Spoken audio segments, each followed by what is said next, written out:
نمیصرف. احمدی تخم سگ نداره. صادقی سلام. خیلی مخلصم جان. من بابای فولادی ام. آقا فولادی جسارتا شما تو تره بار کار میکنی؟ چطور مگه؟ مرد حسابی بچه صبح که فقط 6 کیلو نارنگی میخوره. جان کجا؟ ثبت نام ما اینجا نداریم. بفرمایید. این بابای سفری نمایشگاهی داد بخوره. سفری جان پسرم بیا دایرکت چیز دفتر. سلام. مخلصم جان. من پدر جمشیدی ام. آقا جمشیدی خیلی خوش اومدید. آقا جمشیدی مغازه کجاست؟ بریم یه دو تا گوشی قصی برداریم مثلا. چطور مگه که مرد حسابی روزی 18 تا آیفون دارم من بچت میگیرم بس دیگه. احمدی تخم سگ ندو انقدر. ما که اینجا وایس اینجا الکی گیر میدی. اینجا وایس اینجا چه غلطی می‌کنی؟ من سفری داره میدوه. تو چه ربطی داره؟ پاچه خواب. کجا گوش میدم؟ کجا میرم؟ آقا رضا حس می‌کنم اشتباه بچه‌ها آورد اینجا سفر. ما اینجا هنرستان هوانوردیم. شما بچه‌ها رو باید ببری کم. یعنی چی آقا؟ یعنی چی به نظرت اینا چیه به نظرت؟ البته تقدیم تشکری به نظر من درسش خوبه آره. شما بکنیم نه داداش اینجا ماشاءالله اینقدر دستش چسب داره دیگه نیاز نیست ما بچه‌ها رو بگردیم. خودش دهن سرویس سنده که منم از خودم زده.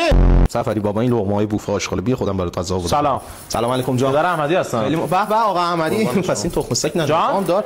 میگم آقا احمدی دوستان شما چک میکم نقل می‌کنی؟ یعنی چی؟ شرخر ما نیستین. چطور مگه که مرد حساب قلاده سگ گردن بچه‌ت در آوردن معلم ریاضی گفته چرا تمرین نمی‌کنی با پنجه بوکس رفته تو صورت سر کلاس عامل فساد هفته خبیث بازی می‌کنه شرط بندی می‌کنه موتور بچه‌ها رو از زیر پاشو کشیده بیرون. چی شده؟ احمدی سفری گرفته داره خورکش ازش میگیره. چی گفتی؟ خدا این قربانیو از من بپذیر. اینم عمرش به این دنیا. احمدی! آقا از با معلم ریاضی کانکت میشی همه تقویتی‌ها رو میندازی تو زنگ درد. داشتی مخلصم.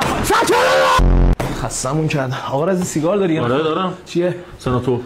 به عنوان ناظم مدرسه خجالت نمیکشی سناتور میکشی؟ احمدی بود دفتر میاد. آقا صادقی احمدی دیگه چیکار داری؟ اون اولترا میکشه. اومد یه نخ ازش واسه من بگیر من میرم بیرون روم تروش بانش. سفری بابا بیا اینجا. بودو ببینم پسرم. پسر بابا امروز تولدشه. این آهنگو با عشق تقدیم میکنم. جونمی کنارت موندنی من به تو بد وابستم. خیلی مخلصم جانم. واسه برای ثبت نام. ورودی جای خیلی مخلصم. شغل شما چیه؟ بنده رئیس بانک هستم. خیلی مخلصم جان در خدمتم. مثلا بچه‌تون درس خون هستن؟ به شدت. اهل دعوا و خشونت. ابدا. اهل دود و به هیچ عنوان. یه دونه احمدیه که اونم چوسوت میکنه من خودم دیدم اون تحت کنترل خود. چرا اینا رو بگذاریم؟ وام چجوری قضیهش؟ نظرت دستگاه اسپرسو بخریم بندازیم اینجا اولیای سفری اومدن یه شات اسپرسو بدیم دستشون؟